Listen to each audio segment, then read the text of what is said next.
Hello, little story explorers, and welcome back to our magical corner of YouTube. Today, we're going on a very special adventure into the Whispering Woods, a place filled with sparkling dewdrops and secrets hidden under toadstools.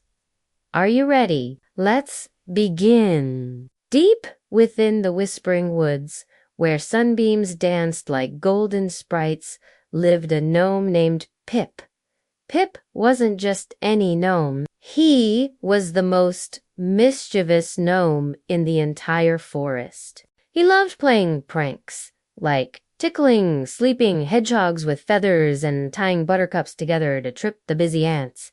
But the thing Pip was most famous for was his hat. It was a magnificent hat, pointy and bright red, with a little brass bell on the very tip that jingled with every step he took. It was a gift from his grandmother, woven from the finest spider silk and dyed with the juice of the ripest wild strawberries. Pip wore it everywhere. It was his pride, his joy, and the source of all his best mischief. One sunny morning, Pip woke up, stretched his little arms, and reached for his hat, which he always kept on the bedpost. But ... it wasn't there. He patted the post. Nothing. He looked under his moss-filled pillow. Still nothing. He jumped out of bed and searched under his tiny wooden chair, behind the acorn cupboard, and even inside his favorite teacup. The hat was gone. The little brass bell was silent. A lump formed in Pip's throat. His hat, his special jingling strawberry red hat, was missing. Who would take his hat? A wave of panic washed over him. The Whispering Woods wouldn't be the same without his jingle. His mischief would lose its spark. Determined to find it, Pip put on his bravest face. "I will find my hat," he declared to a ladybug crawling on his windowsill, "even if I have to ask every single creature in this forest." His first stop was Barnaby the Badger, who lived in a cozy burrow under the roots of the great oak tree. Barnaby was old and wise, and he usually knew everything that happened in the woods. Pip found him sweeping his front porch with a twig broom. "Good morning, Barnaby," Pip said, trying to sound cheerful. "Have you, by any chance, seen a very pointy, very red hat with a little bell on top?" Barnaby stopped sweeping and peered at Pip over his spectacles. "A red hat, you say? No, little Pip, I haven't seen your hat, but I did hear some unusual giggling coming from the direction of Sunny Meadow this morning. It sounded like the river sprites. They love shiny things. Perhaps they thought your bell was a treasure, the river sprites." "Of course," Pip exclaimed. "Thank you, Barnaby." He waved goodbye and scurried off towards Sunny Meadow, his bare head feeling strangely cold in the morning breeze. He arrived at the sparkling river that snaked through the meadow. 3 little river sprites, with hair like flowing water and eyes like smooth river stones, were playing a game, skipping pebbles across the surface. "Excuse me," Pip called out. "I'm looking for my hat. It's red and has a shiny brass bell. Did you borrow it?" The sprites stopped their game and floated closer. The first one, named Glimmer, giggled. "A red hat. We haven't seen a hat. But we did see Squeaky the squirrel bearing something red near the big sunflower. He was chattering about his winter treasure." "Squeaky," Pip sighed. "Squeaky was known for collecting anything and everything, whether it belonged to him or not." "Thank you, sprites." Pip scampered over to the tallest sunflower in the meadow. Sure enough, he saw a little mound of freshly dug earth at its base. He began to dig with his hands, and soon he uncovered a large red berry. It was a beautiful berry, but it wasn't his hat. Disappointed, he sat back on his heels. Just then, Squeaky the squirrel scampered down the sunflower stalk, his cheeks bulging. "That's my emergency berry," he chattered, snatching it up. "Squeaky, I'm looking for my hat," Pip said sadly. "It's red, just like your berry." "Have you seen it?" Squeaky twitched his nose. "Hat?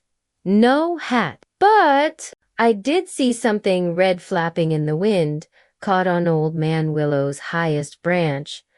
Looked like a lost kite." Old Man Willow was the oldest tree in the woods, with long, drooping branches that swayed like tired arms. Getting to the top would be a real challenge, but Pip was not giving up. He thanked the squirrel and raced towards the ancient tree. He looked up, up, up into the leafy canopy, and there it was, a flash of red snagged on a high branch. It was his hat, but how could he get it down? It was way too high to climb. As he stood there, wondering what to do, a family of bluebirds fluttered down and landed on a branch near him. The mother bird, Beatrice, chirped, "What's wrong, little gnome? You look like you've lost your jingle."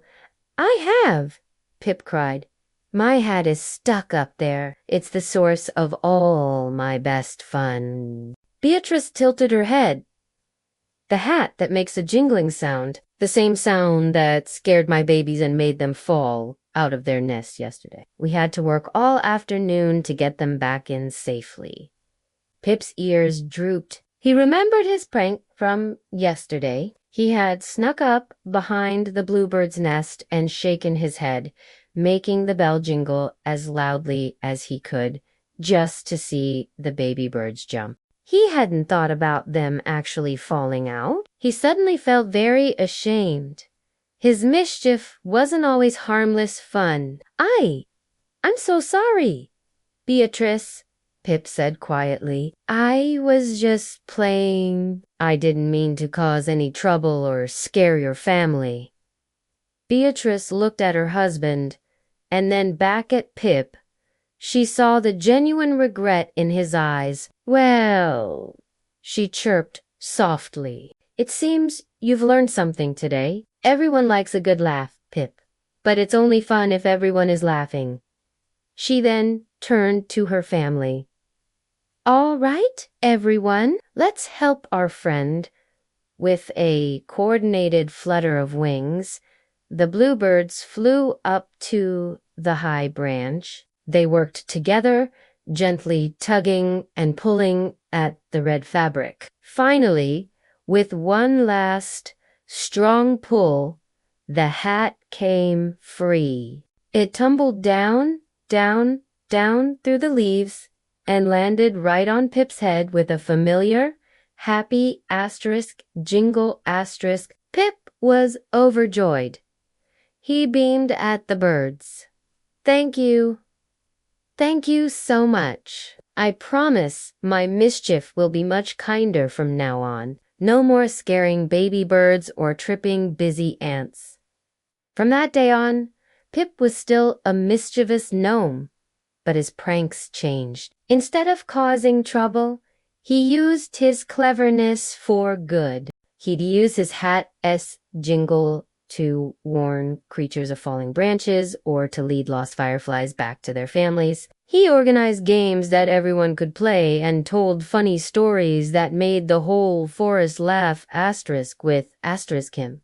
Not asterisk, at asterisk him. And his bright red hat, with its little brass bell, no longer just jingled with mischief. It jingled with kindness, with friendship, and with the happy sounds of a community living together. Pip learned that the best magic of all isn't in a pointy red hat, but in a kind and caring heart, and they all lived happily and mischievously ever after. Thank you for joining us on this wonderful adventure in the Whispering Woods. I hope you loved Pip's story as much as I did. Remember to be kind in your own adventures.